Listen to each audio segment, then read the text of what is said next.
There's a metal sitting in your phone right now that the United States government just declared a threat to national security. Not because it's dangerous, because we don't control it anymore. On January 14th, 2026, the White House issued a formal proclamation that quietly changed the rules for 41 minerals, including one that most people still think of as jewelry and coins, silver.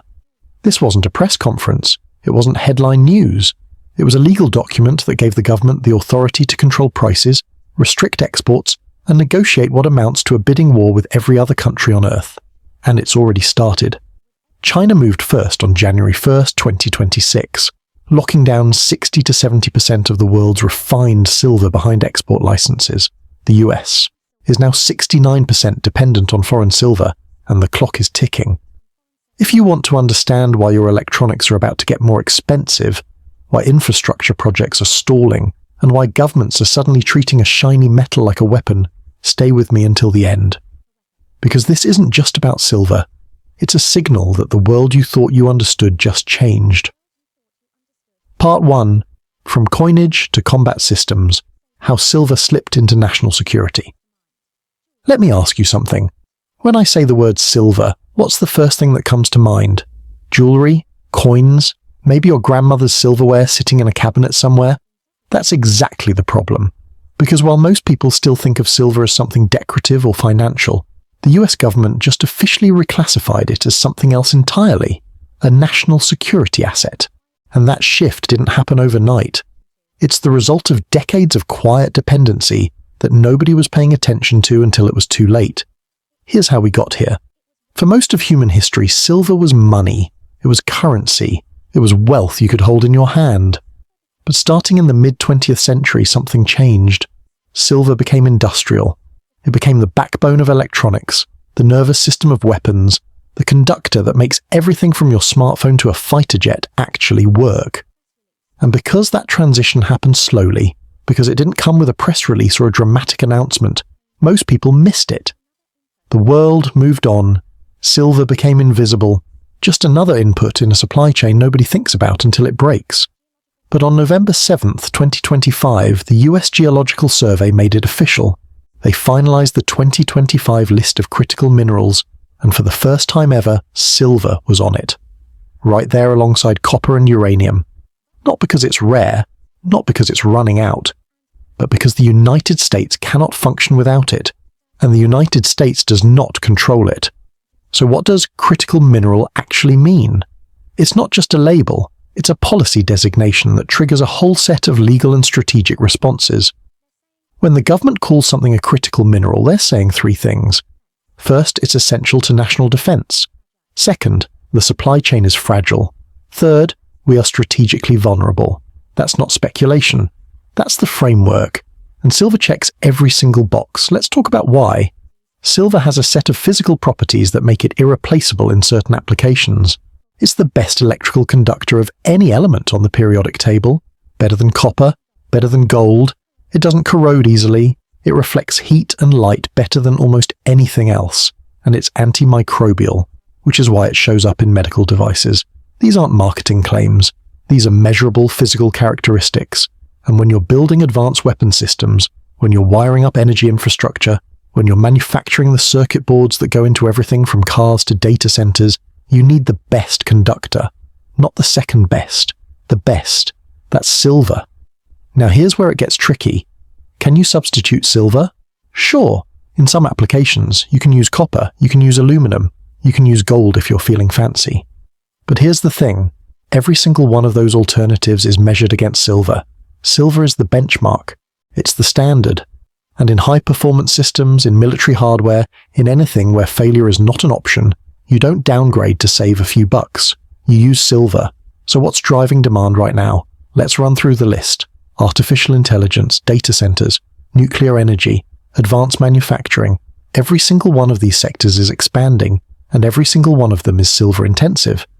AI doesn't run on hope. It runs on chips, and chips need conductors. Data centers don't store information in the cloud. They store it in physical servers that require massive amounts of wiring and cooling systems. Nuclear energy is being revived as a clean baseload power source, and guess what nuclear reactors need? Silver. Lots of it. in control rods, in electrical systems, in instrumentation. And here's the kicker.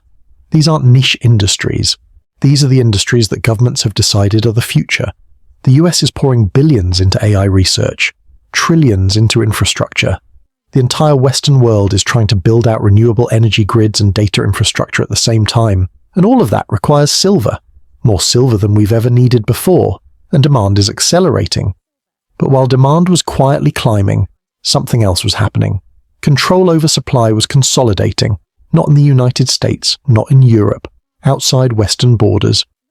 And because silver had spent decades being treated as just another commodity, as just another line item in a procurement spreadsheet, nobody was tracking the strategic risk. Nobody was asking the question, what happens if we can't get it anymore? That's the tension at the heart of this story. Silver is no longer optional. It's embedded in everything. But the countries that need it the most don't control it. And the countries that control it are starting to realize they have leverage.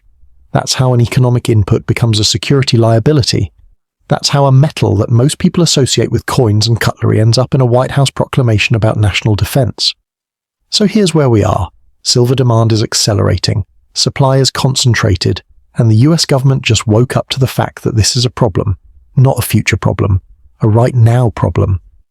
And that brings us to the numbers. Part 2, the hidden dependency, America's silver problem in plain numbers. Let's talk about dependency, not the abstract kind, the measurable kind, the kind you can put on a chart and point to. Because when the Department of Commerce investigated the state of critical minerals in the United States, what they found was a system built on foreign supply, and not just for a few materials, for almost everything. Here's the breakdown.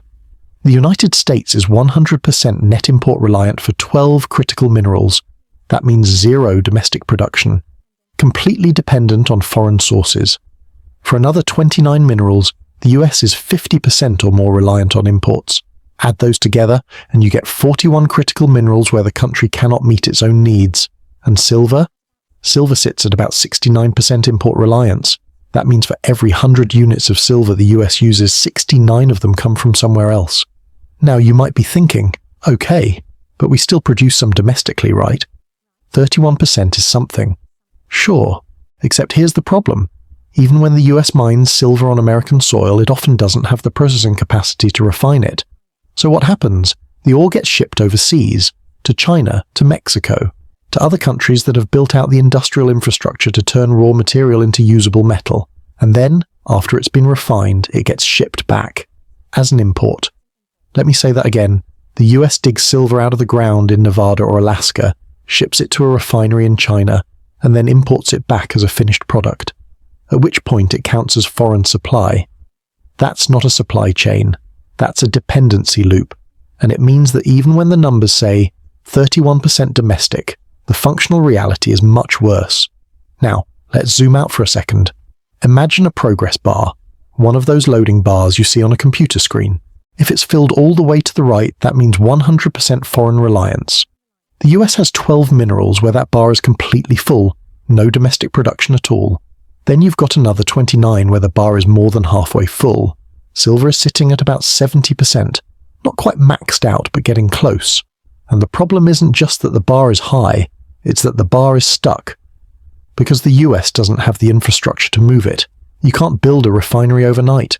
You can't train a workforce in 6 months. You can't recreate decades of industrial development with a press release and a budget line. The processing capacity that the US lost over the past 50 years, that's in China now, that's in South Korea, that's in countries that made the long-term investments in supply chain infrastructure, while the US was outsourcing and financializing and treating manufacturing as something you do somewhere else. And here's why this dependency is structurally worse for silver than for some other minerals. Silver isn't just used in one industry. It's not like lithium, where the primary use case is batteries. Silver shows up everywhere: electronics, energy, medicine, defense, vehicles, consumer goods. If you cut off silver, you don't just hurt one sector, you hurt all of them at the same time. And because those sectors are interconnected, because a slowdown in electronics manufacturing affects car production, which affects infrastructure build-out, which affects defense procurement, the cascading effects are massive. The Secretary of Commerce flagged this explicitly in the report that went to the White House. Critical mineral markets, the report said, are prone to price volatility. And why wouldn't they be? When supply is constrained, when demand is rising, when a few countries control the majority of production, prices swing wildly. A refinery shuts down in China, price spike. A mining strike in Mexico, price spike. A new tariff, price spike. The market has no cushion, no buffer, no plan B. And here's the thing about price volatility in critical minerals. It's not like oil, where you can tap a strategic reserve or negotiate with OPEC or drill more wells. With silver, there is no strategic reserve. There's no OPEC equivalent. And you can't just drill more because mining and refining take years to scale up. So when the price moves, everyone scrambles. And when everyone scrambles, the price moves even more. That's the feedback loop. That's the trap. And the US is in it, not hypothetically, right now. The country cannot rapidly replace its silver supply without triggering disruptions across multiple industries. And because those industries include national defense, energy infrastructure, and advanced technology, this isn't just an economic problem. It's a security problem. So what do governments do when they're dependent on something they can't control? They intervene, and that's exactly what just happened. Part 3, Section 232, the proclamation that quietly changed the rules. On January 14, 2026, President Trump signed a proclamation. It wasn't a speech. It wasn't a rally. It was a legal document issued under something called Section 232 authority. And if you've never heard of Section 232, don't worry, most people haven't. But it's one of the most powerful trade tools the US government has, and it just got pointed directly at critical minerals. So what is Section 232? It's a provision of US trade law that allows the president to restrict imports if they threaten national security. Not economic security, national security. That's a big distinction. Because once something is framed as a national security issue, all the normal rules about free trade and open markets go out the window. The government can impose tariffs, it can block imports, it can negotiate special agreements, it can do basically whatever it wants, as long as it can argue that national security is at stake. And that's exactly what the proclamation does. It takes the Department of Commerce investigation into processed critical minerals and their derivative products, PCMDPs, and it says, these materials are being imported into the United States in such quantities and under such circumstances as to threaten to impair the national security of the United States. That's the key phrase, that's the legal trigger. Once that language is in a presidential proclamation, the gloves are off. Now let's be clear about what this means for silver. Silver qualifies under this framework because it's indispensable, and there are no easy substitutes. The proclamation lists the sectors where critical minerals are essential: national defense, critical infrastructure, advanced weapons systems, energy infrastructure, everyday consumer goods, electronics, vehicles. Silver is in all of them. It's not just important, it's load-bearing. The system doesn't work without it. But here's the thing. The proclamation doesn't immediately impose tariffs. It doesn't immediately block imports. It doesn't immediately do anything to the market. What it does is authorize action. It puts the tools on the table, and it starts a clock. The proclamation gives the Secretary of Commerce and the US Trade Representative 180 days to negotiate agreements with allies: Australia, Japan, Saudi Arabia, countries that the US wants to lock in as reliable suppliers. The goal is to secure supply chains before things get worse, before prices spiral, before shortages hit. And if those negotiations don't work, if the 180 days run out and there's no deal, then the proclamation gives the president the authority to impose tariffs, restrict imports, or take other trade-restricting measures. Let me pause there. Other trade-restricting measures. That's vague on purpose. But in practice, it probably means export controls. It means the US could decide that any silver mined or refined domestically stays in the country. It doesn't get sold overseas. It doesn't go to the highest bidder. It goes to American manufacturers, American defense contractors, American infrastructure projects. Period. Sound familiar? It should. Because that's exactly what China just did. On January 1st, 2026, China implemented a strict export licensing framework for silver. From now on, only 44 state-approved companies are allowed to export silver from China. Everyone else? Shut out. And if you're one of those 44 companies, you don't just get to sell to whoever you want. You need government approval for every transaction, every shipment, every contract. Why does that matter? Because China controls an estimated 60 to 70% of the world's refined silver supply. Not mined silver, refined silver. The stuff that's actually usable. The stuff that goes into circuit boards and solar panels and weapon systems. So when China says we're restricting exports, what they're really saying is, we control the market. And if you want access, you play by our rules. That's the geopolitical shift. That's the catalyst. And the US proclamation is a direct response. It's saying, if you're going to weaponize supply, so are we. If you're going to lock down exports, so are we. If this is going to be a game of leverage, we're not sitting on the sidelines. But here's the dangerous part. The proclamation doesn't just authorize restrictions, it also authorizes something else. Something that could fundamentally reshape the market, and that's price floors. Part 4. Price floors and power. When governments try to control markets, let's talk about price floors, because this is where the proclamation goes from defensive to aggressive, from securing supply to controlling markets, and the consequences of this are massive. Here's how it works. A price floor is a minimum price that the government agrees to pay for something. Let's use silver as the example. Right now, silver trades on the global market. Supply and demand set the price. If there's a lot of silver available, the price goes down. If there's a shortage, the price goes up. Simple. But what if the US government steps in and says, we'll pay above market rate, we'll pay a premium. If the global price of silver is $90 an ounce, we'll pay $100. Why would they do that? To incentivize producers, to redirect supply. If you're a mining company or a refinery, and the global market is paying $90, but the US is paying $100, where are you going to sell? Obviously you're selling to the US, it's free money. So now all the silver flows to the United States. American manufacturers get the supply they need. Defense contractors get their materials. Infrastructure projects move forward. Problem solved, right? Not quite. Because what happens to everyone else? What happens to the companies in Europe, in Japan, in South Korea that also need silver? They're stuck. They can't compete at $90 anymore because all the supply is going to the US at $100. So what do? They raise their bid, they match the US price.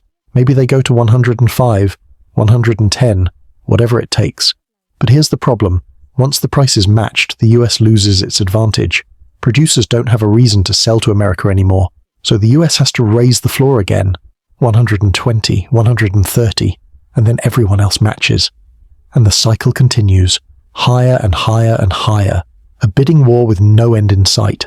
This is what the proclamation describes as the US becoming a market maker. The government sets the floor, and everyone else has to follow. And in theory, that gives the US control. But in practice, it creates a price ratchet. Every round of bidding pushes the cost up. And because governments are using taxpayer money to fund these purchases, every round of bidding increases the fiscal burden. You're not just paying for silver. You're paying for the privilege of outbidding everyone else on Earth. Continuously. And here's where it gets really messy. What happens when the price gets so high that it's no longer economically viable? What happens when manufacturers can't afford to buy silver at $200 an ounce or $300 or $500? Do they shut down? Do they substitute with inferior materials and accept lower performance? Do they delay projects and hope the price comes down? Nobody knows, because we've never done this at scale before. This is uncharted territory. The proclamation doesn't say how long price floors would be sustained. It doesn't say what happens if the market breaks. It just says this is an option the government is considering. And that ambiguity is intentional. Because if you're negotiating with allies, if you're trying to secure supply chains, you want leverage. You want the other side to know that you have tools you're willing to use, even if you're not sure exactly how they'll play out. But here's the thing about putting tools on the table. Once they're there, once they're part of the conversation, it's really hard to take them back. The mere threat of price floors changes behavior. Producers start holding back supply, waiting to see if the US will actually pay more. Buyers start stockpiling, afraid that prices are about to spike. Speculators enter the market, betting on volatility. And all of that feeds back into the system, creating the exact instability that the policy was supposed to prevent. This is the paradox of government intervention in commodity markets. The announcement of the intervention can be just as disruptive as the intervention itself, and once you start down that road, it's really hard to stop. Because every step you take to stabilize the market creates new distortions, new inefficiencies, new risks. So why do it? Why take that risk? Because the alternative is worse. The alternative is losing access to a material that the entire economy depends on. The alternative is watching China lock down supply while the US sits on the sidelines. The alternative is strategic vulnerability in a world where resources are becoming weapons. And that brings us to the broader geopolitical context. Because this isn't just about economics, it's about power.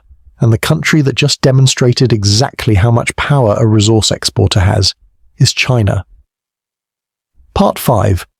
China moves. First, the export control shockwave. Let's rewind to January 1st, 2026, New Year's Day. Most people are sleeping off celebrations or making resolutions they won't keep.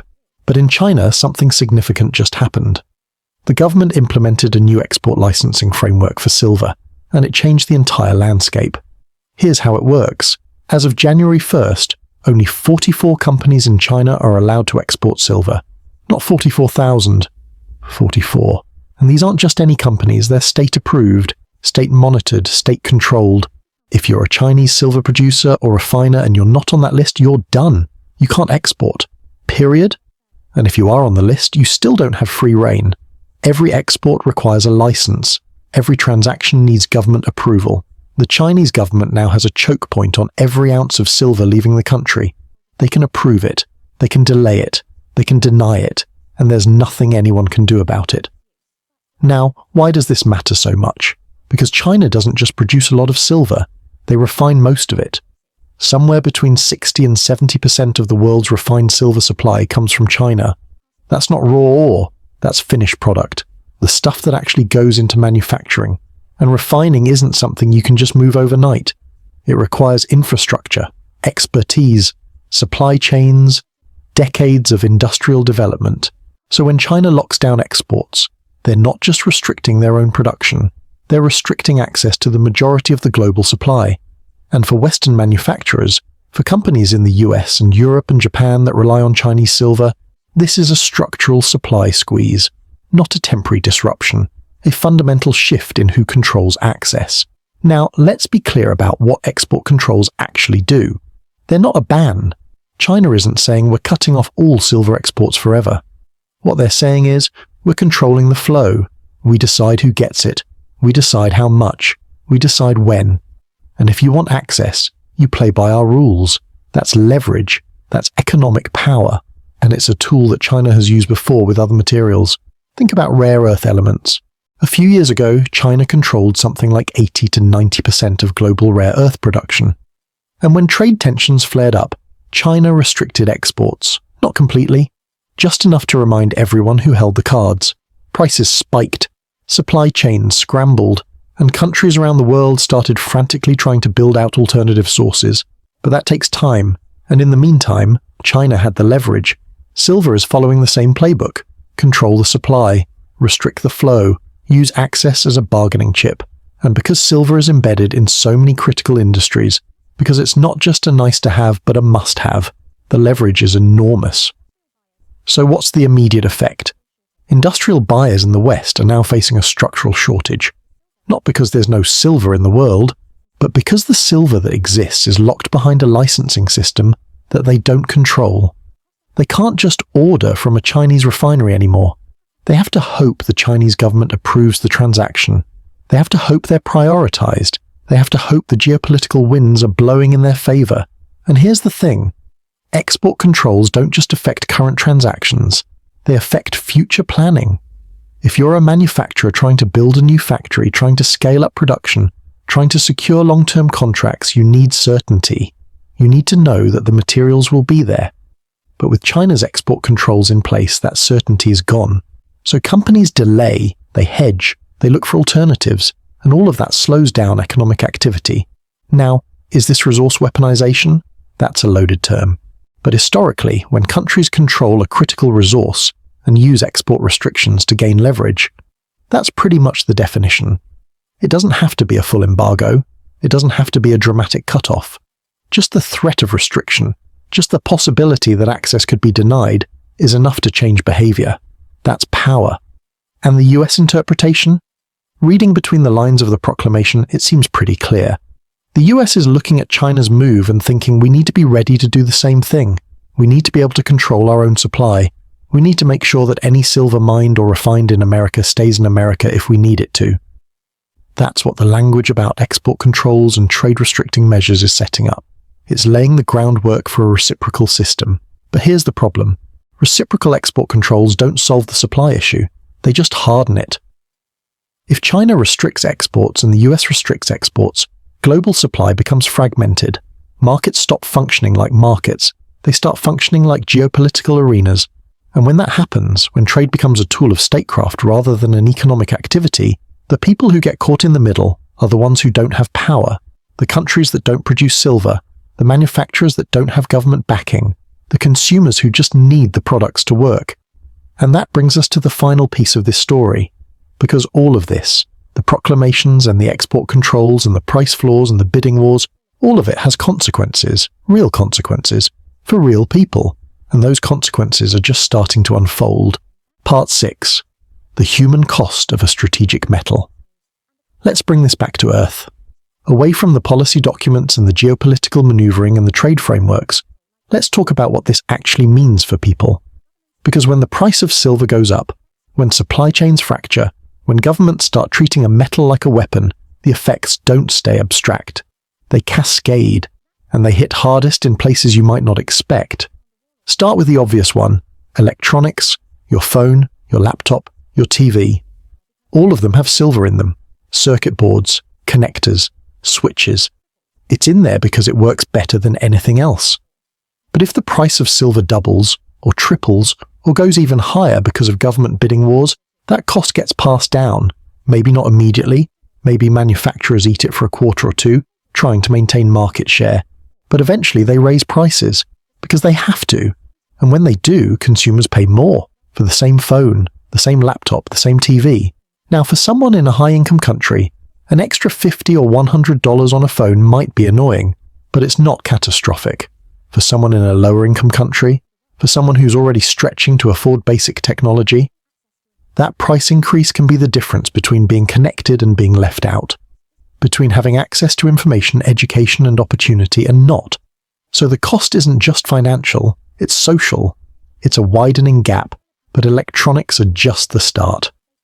Let's talk about energy infrastructure. Solar panels, wind turbines, grid upgrades, all of them use silver. A lot of silver. And right now, the entire world is trying to build out renewable energy systems at the same time. It's a massive coordinated effort, trillions of dollars in investment, and it all depends on materials being available at predictable prices.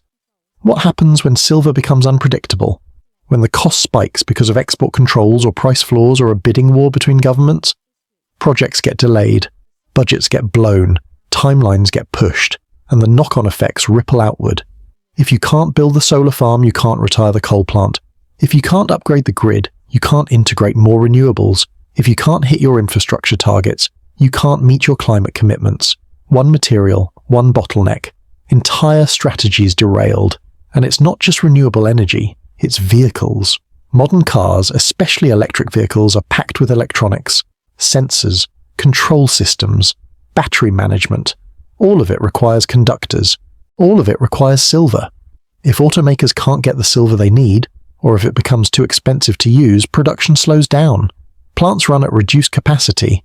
Workers get furloughed. Supply chains that employ millions of people globally start to contract. Then there's the medical sector. Silver's antimicrobial properties make it essential in certain medical devices, catheters, wound dressings, surgical instruments. It's not glamorous, but it saves lives. And if the price of silver skyrockets, hospitals and clinics face a choice. Do they absorb the cost and strain their budgets? Do they pass it on to patients and make healthcare even more expensive? Do they look for substitutes that might not work as well? None of those options are good. But let's zoom out even further. Because the real cost isn't just in individual sectors. It's in the cumulative cascading effect across the entire economy.